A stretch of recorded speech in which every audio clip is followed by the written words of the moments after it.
All right. Barakateh Yahweh, Ba'ashem Yahushai, Ba'ashem Rakakwadash. Welcome to another live lesson.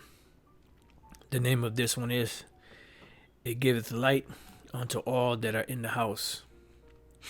And pretty much this lesson came through an inspiration of a conversation that I was having with unto all that are in the house. Elder Ariala on text. I believe it was yesterday, maybe the day before.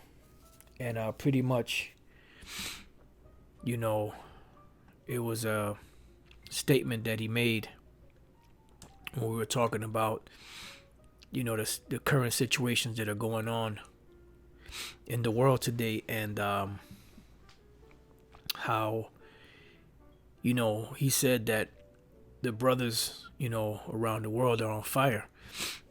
So that prompted a thought in my mind, excuse me, that had a bunch of precepts came to mind, and I copied and pasted a bunch of precepts to him, and I couldn't stop pasting the scriptures to him every time they came to me. I kept pasting it to him because another thought in mind was I could use these scriptures later for a lesson, and here we are.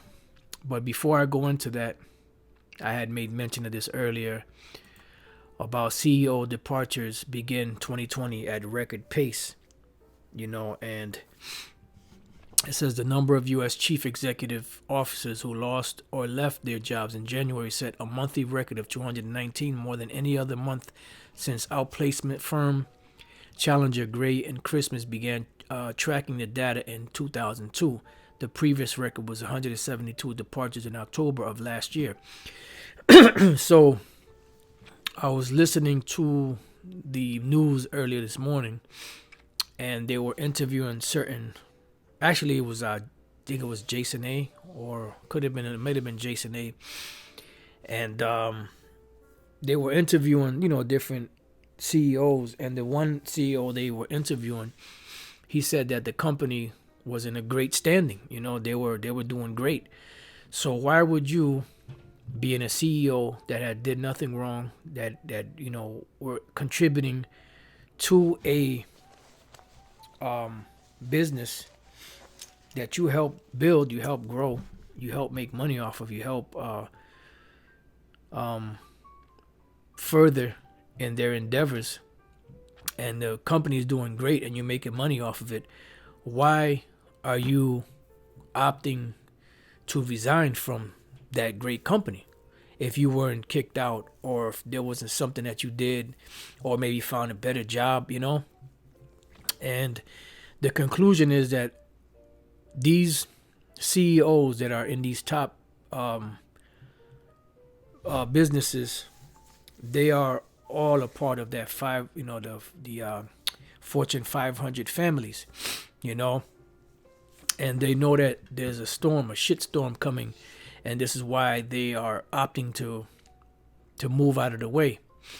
Also, there's a lot of top people that are so-called getting sick of the coronavirus, and they're being moved out of the way. They're being quarantined, isolated, whatever the case is, because something's coming, and we see it approaching. You could feel it, and once they get all these National Guard troops in place, then they're gonna really make their move, and that's what we're waiting for, to see exactly how this is gonna play out, which we already know by the scriptures. We're just looking at the blow by blow that's taking place on the planet physically to fulfill scriptures.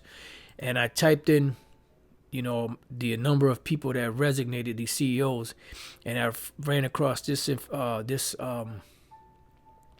website, resignation.info, and it gives you a list of the people beginning with March 22nd, 2020 that had resigned from their jobs and the organizations that they resigned from. And as you look through here, I'm not sure. This looks to be, I'll say about at least a good 100, right? That's at least 100. And this is the month of March 2020. So that was about 100. That's page one. These are all the different pages, I guess, going back to 2002 or so. And you scroll through all of these. These are all 2020. I went to the 11th page, which is got to be about a good at least 1,100, maybe more. And this is still January 2020. And then halfway down the page is where it breaks into the previous year. Well, actually, almost at the bottom of the page, January 1st to December 31st. So that was 11 pages of just in 2020. You know, it had to be at least 100 pages. So why are these people resigning? Do they know something? Do they know something's coming down the pike? Well, yeah, because they see how the markets are going. And plus, they have privileged inside information because they all work together, you know. All of these governments, businesses, top CEO, you know, them top companies, banks and all that, they all work together. And they know what's going on in the media moguls, all of that. They all work together. And they know that something's coming, you know, because there is going to be a serious financial crisis in the world. And we read about that in Ecclesiastes, the 12th chapter. It says, in that day, when the keepers of the house shall tremble. Now, the keepers of the house are who? Are those that are in charge of watching. Shamar means watch. Of watching what these different stocks do. And these different stocks, whatever they do, they either trade, add money, buy more stocks, pull stocks out, you know, watch other stocks that are prominent stocks and invest the money of these different investors so that those investors can make money and these stockbrokers can make money also. So it says, in the day when the keepers of the house shall tremble. So why would they tremble? Because there's going to be a financial crisis that's coming, that's going to bring a disturbance to the economy. And these people that are used to making money in this way are not going to be able to make that money because they're seeing how everything is tumbling. It says, and the strong men shall bow themselves and the grinders shall cease. And the grinders being what? The jobs. And the grinders cease because they are few. And now we see the grinders ceasing because of this national emergency, national disaster situation happening with the coronavirus, and it's causing a lot of businesses to lose money. The governments of the different states are mandating certain non-essential businesses to shut down, you know, because of, you know, to so-called stops the spread of this virus. And pretty much they're leaving just the essential ones open, but eventually they may even shut all that down. That's just right now a prop, you know, excuse me, a prop, you know, to keep these people, these sheeple, asleep while they roll out and mobilize these different National Guard and military troops, FEMA troops, and get them all in place so that they can, when they spring it on them and people start looting and rioting, the National Guard could be in place to contain that uproar that's coming, because they know it's coming. But to the public, they're telling them this, it's going to be all right, don't worry. You know, ain't nothing gonna happen. Everything's gonna work the same. You know, just be patient. Don't hoard. Don't try to stock up a whole bunch of stuff. Why? Because eventually they want to control everything and they want everyone to go to the government for help.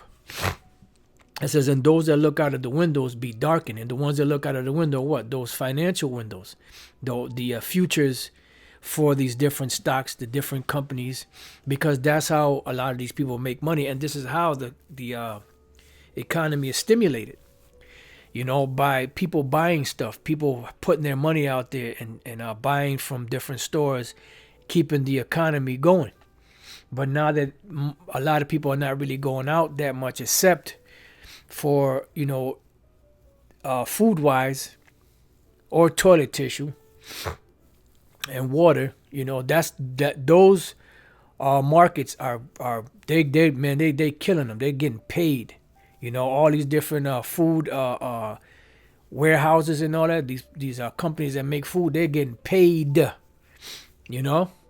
It says that the doors shall be shut in the streets when the sound of the grinding is low. So this is going to be because of the loss of jobs, but also, they're going to actually shut these things down because of this coronavirus situation. So when these different businesses close and they're forced to fire or lay off workers because there's not enough work to go around, that slows the economy down. And that's what we're heading into. And he shall rise up at the voice of the bird, meaning when you get up in the morning, you get up to your alarm clock, when the birds are chirping in the morning, to get ready to go to work. And what's going to happen? You ain't going to have no work. You're just going to be up, and because you're used to getting up at that time without a job to go to.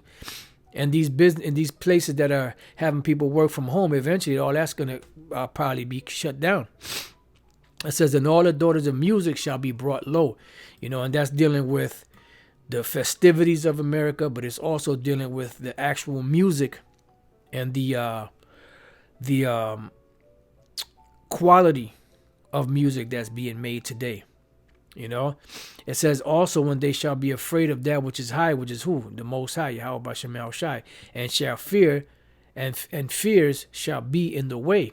And the almond tree shall flourish, and the grasshopper shall be a burden, and the desire shall fail, because man goeth to his long home, and the mourners go about the streets, because there's going to be a time of trouble that's going to affect the whole world. And the main focus is on the Israelites, the so-called Negroes, Latinos, and Native American Indians. It says, or ever the silver cord be loosed. When you loose something, you let it go. And it also says that they shall cast their silver and their gold in the streets. It says, or the golden bowl be broken, or the pitcher be broken at the fountain, or the wheel broken at the cistern. Because they're not going to have anything to sustain them, because what they're trying to roll out, and what they are rolling out, not what they're trying to roll out, what they're rolling out is a way to crash the whole economy of the world, so that they can hit the reset button and bring in the new monetary system, which would be digital. And that's why a brother sent me this. It wasn't this particular one, it was a different one about the Fed coin. The U.S. Central Bank is looking into it. But actually, it was Bitcoin rockets past $10,000 after the Fed says it's taking a deeper look at digital currency. And digital currency equates to what? Not having any tangible dollar bills or coins in your hands, but everything being done on the internet. And that's what I know. Brothers was into the Bitcoin and all that back then, but I was very leery of it, because how many people that were dealing in Bitcoin that actually had those coins in their hands? If you have the coins in your hands, okay, yeah, I could see that being prosperous, but you're trading digital numbers into computers. You're not actually having this actual substance in your hand, or in your grasp.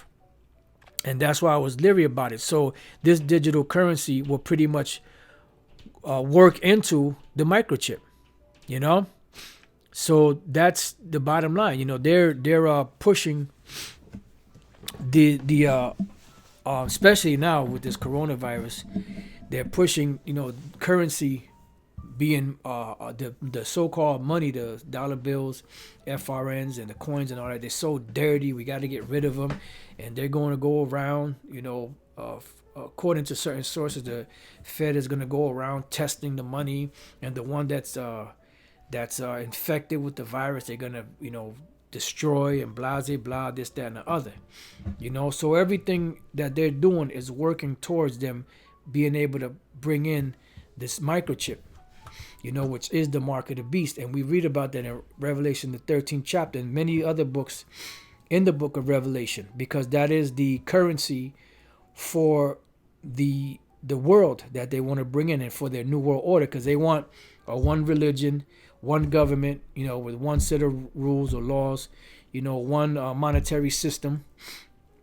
And that microchip is just the thing, because it can not only keep your money on there, but it could also keep all of your records. And it is a compound or three-part thing, which is the charagma, which is the mark being the microchip, the charax being the thing that inserts the microchip, which is the needle, and then the information that's stored on it goes into the last part of the root word, which is grapho, which means records.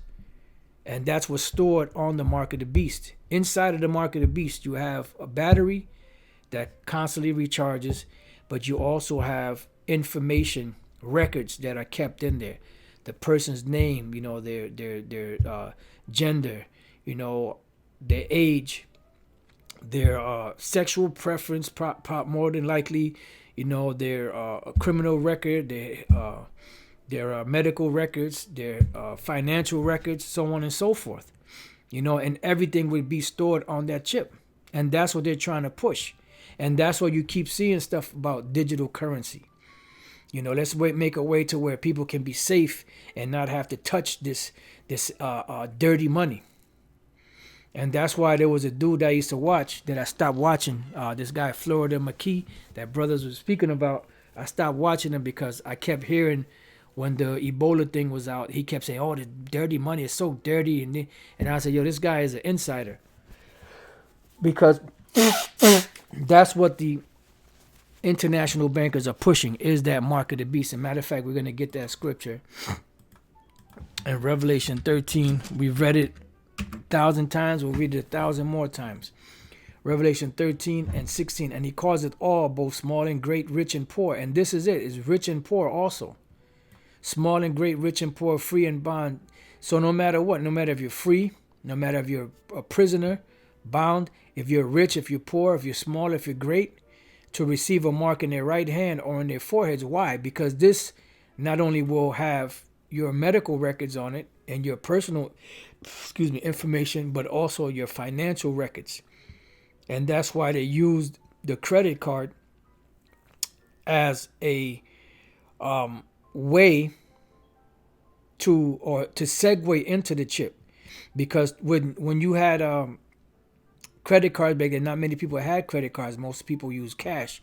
Now most people don't really carry cash. Some people haven't used cash in so long because they're so used to just using their card. Because they made it a lot easier than to carry all that money on. You just have your card.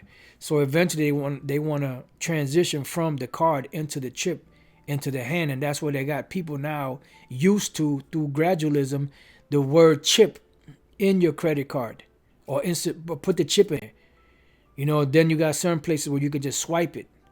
They got all different type of kiosks everywhere in these supermarkets, self-checkouts and all that, where the actual machine scans the UPC code, and you could you can scan your credit card in there, and eventually, if you have a chip, you can scan your chip.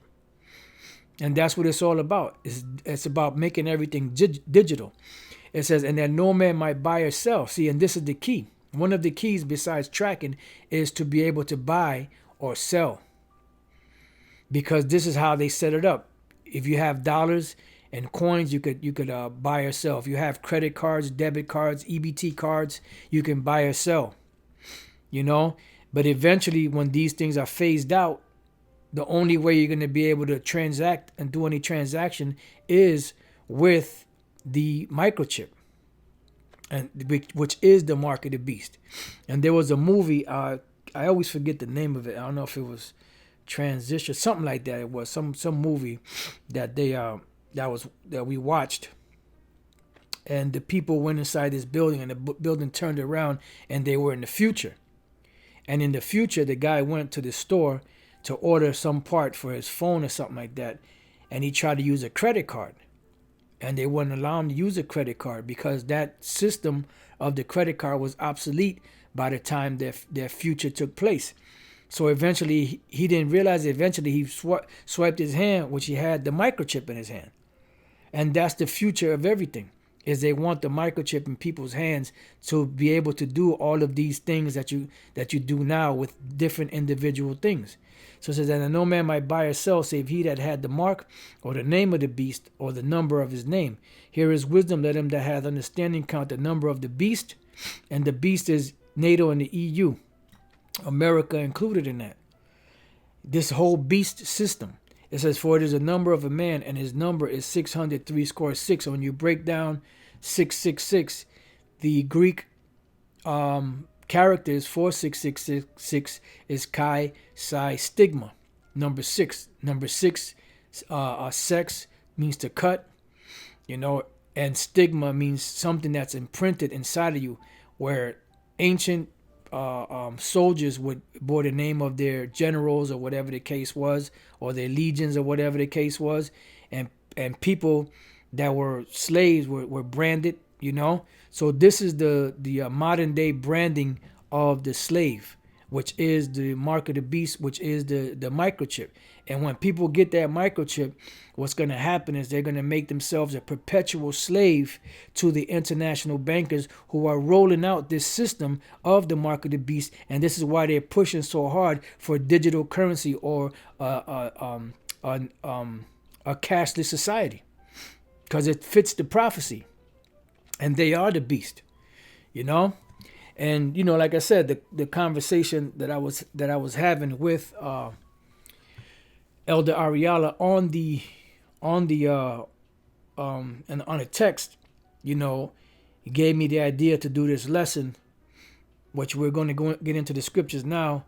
It giveth light unto all that are in the house, and this title came today. I was looking through the scripture to see, what's the best title I could give the lesson. And it came from just a simple thing that he said when we was going back and forth. He said, yeah, brothers are on fire all over the world, and that is the truth. Brothers are on fire all across the globe. Videos going out constantly. I mean, it's like a assembly line of videos going out constantly to where you can't even keep up. I can't even keep up with the apostles' videos. So just imagine all the rest of the brothers' videos. The elders and the camp leaders and different brothers out there, that are doing videos. The camp videos. I barely could even watch any camp videos because there's so many other videos to watch. You got the news, you got the live streams, and you got all different type of things going on. But it's beautiful, man. All right, so now let's get into some of these precepts. The first precept we're going to go to is Romans 13:11, which is one that Elder Ariala posted back to me.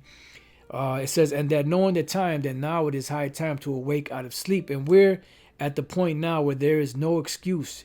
There should be no doubt in anyone's mind that we're at the end if your eyes are open, because you see the prophecy speaking.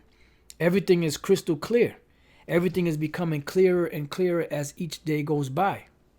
It says, for now is our salvation nearer than when we believed.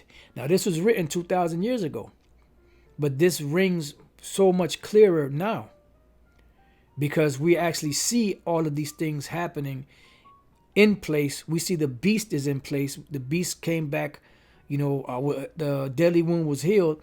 They set up this system. They set up the world under this new this side of the world as the new world, and we see everything playing out as the scripture said it would. It says, the night is far spent, the day is at hand. Let us therefore cast off the works of darkness, and let us put on the armor of light. And the armor of light is this truth, because this truth is the light. Matter of fact, before I read this scripture, let me go to, what is that? Is that Proverbs 6?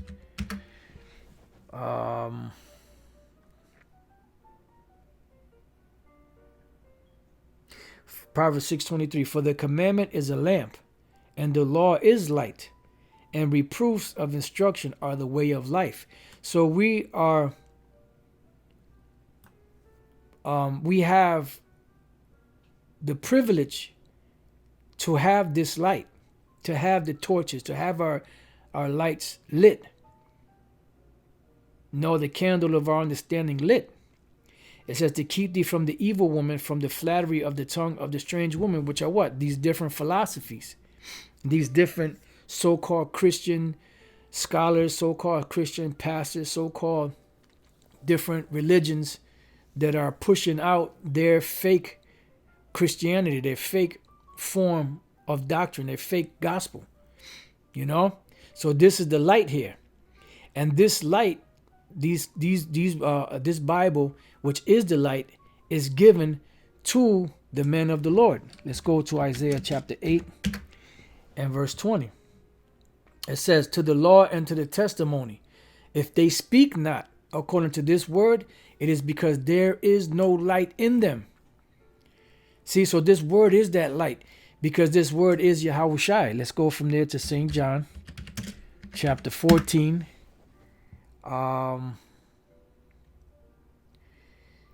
Is it 14?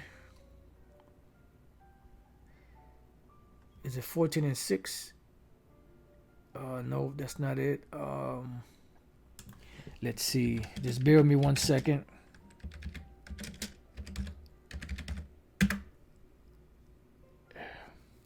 Right, beautiful. St. John 8 and 12. Then spake Yahushua again unto them, saying, I am the light of the world. He that followeth me shall not walk in darkness, but shall have the light of life. And this is the light. St. John 9 and 5. As long as I am in the world, I am the light of the world. So Yahushua is this light. He is the commandments. He comes in the volume of the book. So we have that light. We have this truth that's illuminating this path that we're walking. Isaiah 60:1, arise, shine, for thy light is come. So the light came already. It's already here. So it's time to arise, to wake out of that sleep. And the glory of the Lord is risen upon thee. For behold, the darkness shall cover the earth, and gross darkness the people. But the Lord causes prophets to awake, to take away that veil that was cast over the world. That veil of darkness.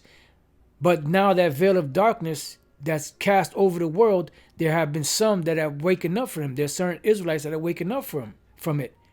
But there's still some that are caught up in that darkness because they're not meant to wake up. But the Lord shall arise upon thee, and his glory shall be seen upon thee. All right? Going to Ephesians 1:17, that the power of our Lord Yahushai, the Father of glory, may give unto you the spirit of wisdom and revelation in the knowledge of him. Why? Because the knowledge of him, of Yahushai, is what? That light. Who comes in the volume of the book. That's why it says, search the scriptures, for in them you think you have eternal life, and they are they which testify of me. Because he is that mediator. He is the light that we follow. You have planes that come in, and before they come on the into the airport, you have what? You have a set of lights that light the pathway, that light the I forget what it's called, and the plane has to see that light to come down and land on that path that's lit in the dark. And that's what Yahushua is. Yahushua is that light that is lighting the darkness, that is guiding us to the end, that is guiding us to that finish line in the midst of all this darkness. It says, the eyes of your understanding being enlightened, see, that you may know what is the hope of his calling. Because a lot of Israelites out here don't know the hope, because the light, the candle of understanding has not been lit in their minds, has not been opened in their minds. And I'm going to read a couple of these brothers putting up. I just read this one, but I'm gonna read it again. St. John 8:12. Then spake Yahushua again unto them, saying, I am the light of the world. He that followeth me shall not walk in darkness, but shall have the light of life. Psalms 119:105. The word is a lamp unto my feet and a light unto my path. Beautiful. Matthew 5:14. Ye are the light of the world. A city that is set on a hill cannot be hid. Beautiful. Psalms 40:7. Then said I, Lo, I come in the volume of the book. It is written of me. Isaiah 33:6. Yep. Knowledge and wisdom shall be the stability of thy times, and strength of salvation. The fear of the Lord is his treasure. St. John 1:1-2. In the beginning was the Word, and the Word was with the Most High, and the Word was the power. The same was in the beginning with the Most High.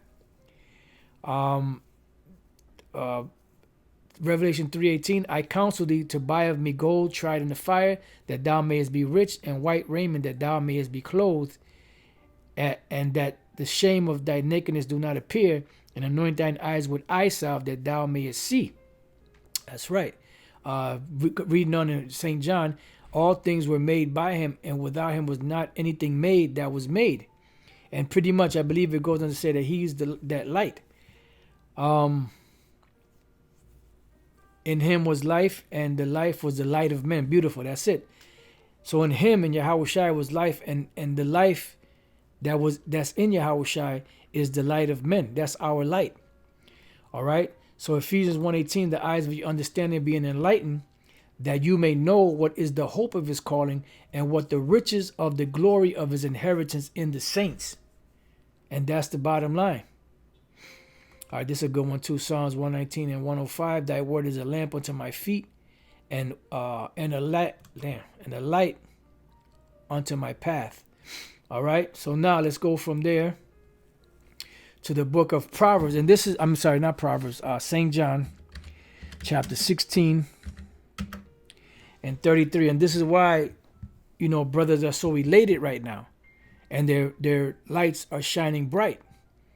Because we're at the time of the end. This is what Yahushua said, St. John 16:33. These things I have spoken unto you, that in me you might have peace. In the world you shall have tribulation, but be of good cheer. I have overcome the world. And Yahushua has given us the minerals, the knowledge, wisdom, and understanding to be able to overcome the world. And when we jump up to the 20th verse, it says, Verily, verily, I say unto you, that you shall weep and lament, but the world shall rejoice. And we've been at that point where we have been mourning, weeping, depressed, angry, pissed off, just feeling just down and out, brains tired, bodies tired, but the spirit allows us to keep going. But it says, and you shall be sorrowful. And we've been sorrowful. It says, but your sorrow shall be turned into joy, because there's going to be a come up. There's going to be a turning point where the men of Yahweh Bashem Yahushai, sisters also, are going to be turned from that sorrowful, down and out spirit to a spirit of joy. And it's going to be overjoy. It's not going to be joy to where you just giggle a little bit and that's it. No, it's going to be like overwhelmingly joyful. That's why it says, but your sorrow shall be turned into joy. And then there's another one that says that your joy no man taketh away. Now let's go from there to Proverbs 4:18.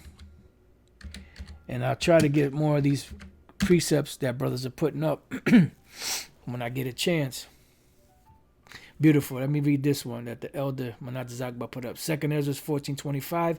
And come hither, and I shall light a candle of understanding in thine heart, which shall not be put out till the things be performed which thou shalt begin to write. And that's beautiful. He said, Proverbs 14 and not 14, Proverbs 4. Proverbs 4:18. It says, but the path of the just is as the shining light that shineth more and more unto the perfect day. And that's why the light is shining brighter and brighter and brighter and brighter and brighter and brighter every day. He that believeth on me, out of his belly shall flow rivers of living water. So the closer we get, the more intense it's going to get. The more the fire is going to rise, like the brother, Rakaya Kwam likes to say, because this is what's happening. The closer we get, the more wood is being thrown into the fire, the hotter the fire is glowing. Right? So let's go from there to Matthew 25. You can start from the first verse. It's a very good parable. Matthew 25 and 6. And at midnight, which means what? And in the darkest hour of the night, there was a cry made, behold, the bridegroom cometh, go ye out to meet him. So there was a time when this cry was given. That's why it says that. Let's see, what do I have here? Now I got to keep that. All right. There was a precept that came to mind. The darkest hour of the night says, and at midnight there was a cry made, behold, the bridegroom cometh, go ye out to meet him. So there was this cry made. Oh, Barakatayah Bashem El Shai. Let's go to Isaiah chapter 30 and verse 20. And though the Lord give you the bread of adversity and the waters of affliction, yet shall not thy teachers be removed into a corner any more, but thine eyes shall see thy teachers, and thine ears shall hear a word behind thee, saying, this is the way, walk ye in it when you turn to the right hand and when you turn to the left. So that's the cry that was made at midnight by the prophets. Behold, the bridegroom cometh, go ye out to meet him. Then all those virgins arose and what? And trimmed their lamps. And we've looked this word up before, the word trimmed, which is the word cosmeo, which goes into an arrangement. That's where you get the word cosmetics from. It means to put in order, arrange, make ready, prepare, to ornament, adorn, metaphorically to embellish with honor, gain honor, garnish, decorate.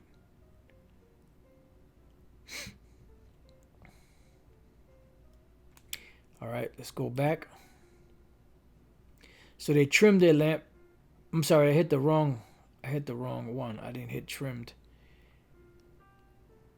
What did I hit? Wow. That's crazy. How? Oh, okay. Okay. So it's a compound word.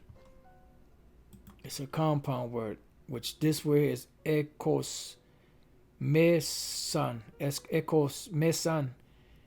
But it only brings you to cosmeo, so it doesn't give you the whole word. See,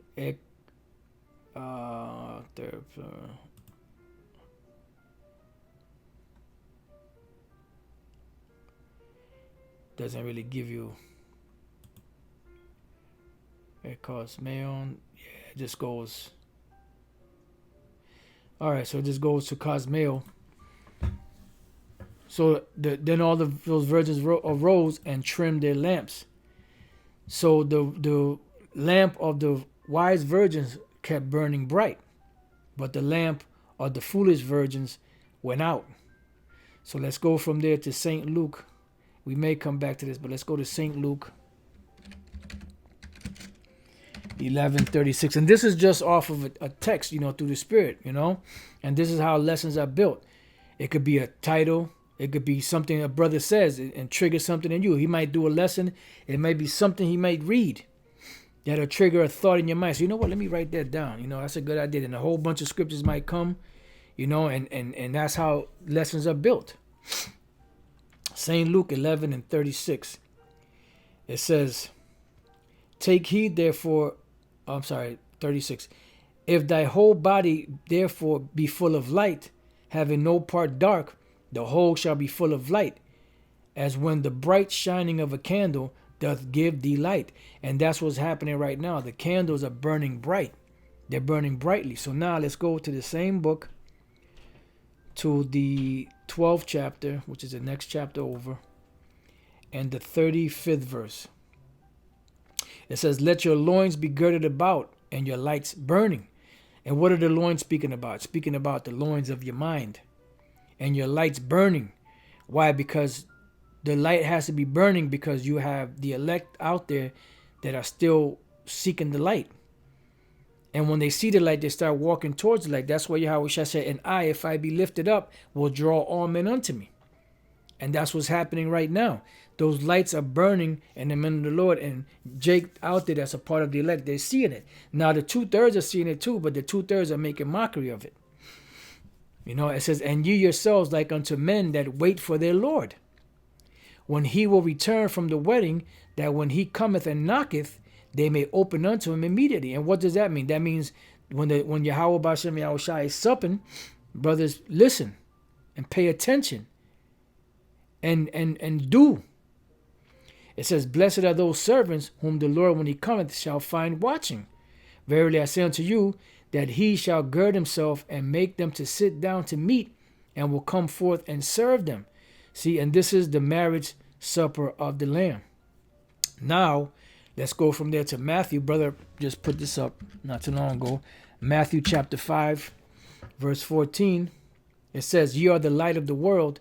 Because Yahweh Shai is the light, he passed the torch to Peter, right? Peter and the rest of the disciples later became apostles, pushed his word out. Now, and today, we have that light, and we're pushing that light out. That's why we're ambassadors of Yahweh Shai. You are the light of the world. A city that is set on a hill cannot be hid. So if you have a city that's up on a hill, you brothers been driving by places you see like a mountain, and you might see like a house on top of that mountain or a park or something up there, and you see how it stands out. Well, that's how the men of the Lord are doing in these last days, standing out with this truth. And people are noticing it. They're seeing it. So much so that even celebrities are coming to the different camps asking for blessings because they're seeing something is happening. They're seeing a transition of something happening. They may not be able to put their finger on it, but they know something is wrong. They know something is changing. They feel a vibration, a switch going on in this society. But it's just that the wicked, or the left-hand side, is still in power.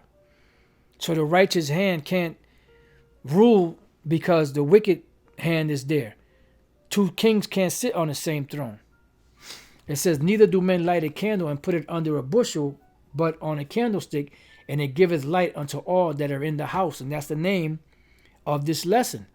Let your light so shine before men that they may see your good works. And when brothers are doing these lessons, those are the good works. Out there on the highways and the byways and doing your sit downs, your live shows, your on the goes, your in transits, all of that. And glorify your Father which is in heaven, because at the end of the day, we're glorifying Yahweh Bashem Yahweh Shai, exalting those names, because when the power of the heaven, Yahweh, sends his son Yahweh Shai, it's going to be known who's doing all these great things and who has done all these great things, because he's going to get credit. His name is going to get credited. His name is going to be exalted once again. Till right now, it's not well known among the nations, but it will be very well known in that day. All right, so now let's go from there to Daniel chapter 12, verse 3. It says, and they that be wise shall shine as the brightness of the firmament. And you see that happening right now, as we read in Proverbs, the 4th chapter. Excuse me. Matter of fact, let's go back to that. Let's go back to Proverbs, the 4th chapter, real quick, because this is very key here. But the path of the just is as a shining light that shineth more and more unto the perfect day. So it's shining brighter and brighter and brighter.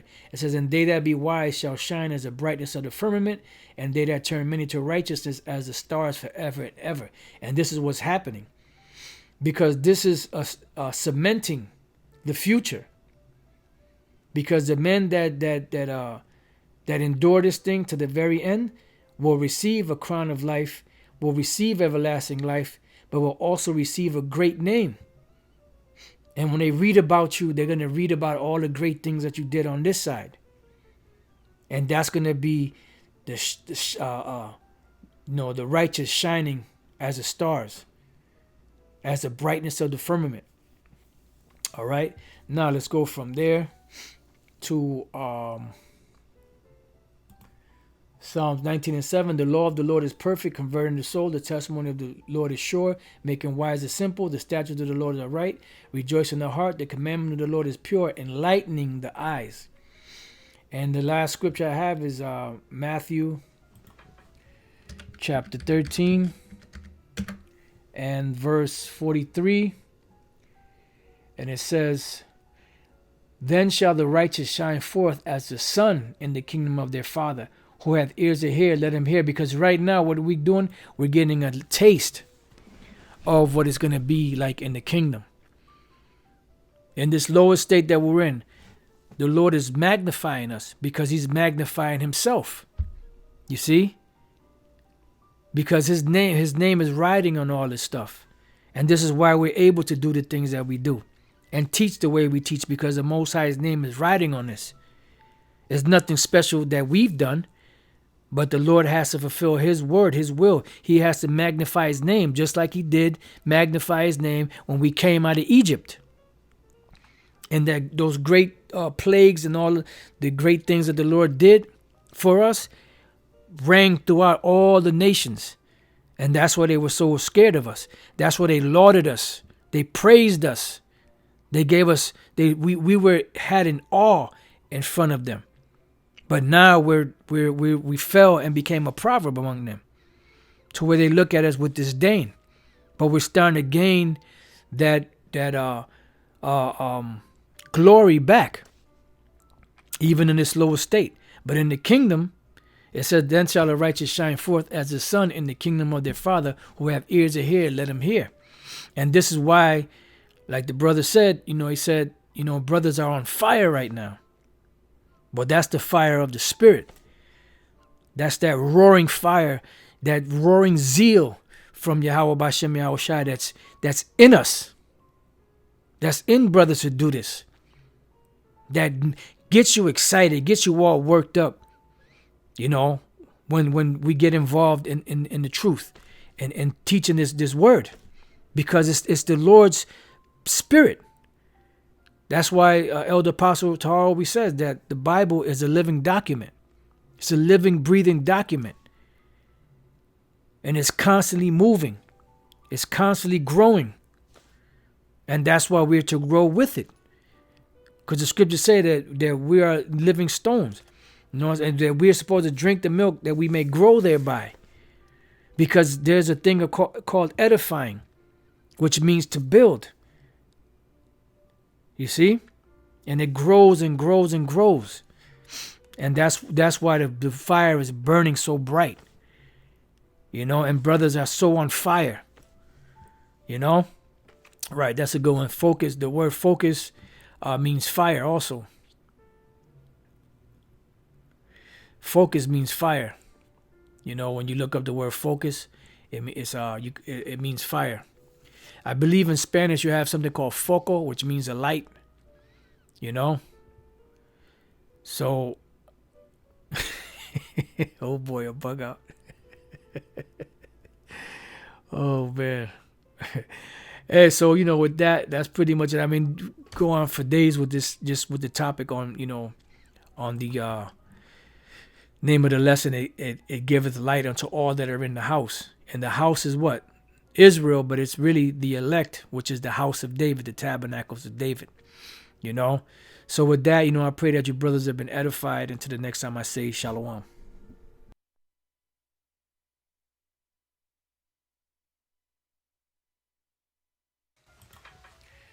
Chapter 13 and verse 43.